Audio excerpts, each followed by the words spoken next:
大家好，今日咧就想同大家介紹我身上面呢一套衫啦。呢一套衫咧，我覺得夏天着咧係非常之舒服嘅。咁首先介紹嘅咧就係佢件 top 啦。件 top 咧係一個雪紡嘅質料嚟嘅，咁大家不嬲都好中意㗎啦。夏天咧其實大家都會狂入呢一啲雪紡質料，因為第一唔搭肉啦，好舒服啦，而且佢呢個料係做得好靚唔透嘅。第二咧就係你洗衫嘅時候咧係極速第二日已經可以着得翻㗎啦，因為咧佢亦都係好快乾嘅。咁呢一件咧個質料咁舒服之餘咧，就係嗰個款式啊，嗰個直身 cut 咧係非常之易 carry 嘅。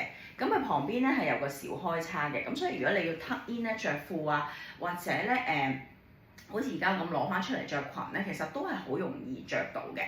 咁俾大家轉個身俾大家望下啦，佢長度亦都好好啦，可以遮到 pat pat，可以遮到你個肚腩仔㗎啦，手臂就唔使講啦。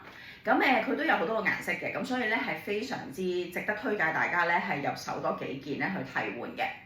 咁下身咧，我仍然着緊嘅咧就係 Jolly Skirt。呢條 Jolly Skirt 咧，我舊年着到而家㗎啦。其實咧又係一件咧非常之快乾嘅衫嚟嘅。咁同埋而家咧成日都落雨啦，着呢一啲衫咧，其實就算你翻工嘅時候淋濕咗咧，其實好快就已經乾，所以我好推介大家。加上 Jolly Skirt 有好多 colour，亦都係咧好容易俾你襯到好多嘢嘅，全橡筋腰，有裙袋，我真係唔知有啲咩可以挑剔，非常。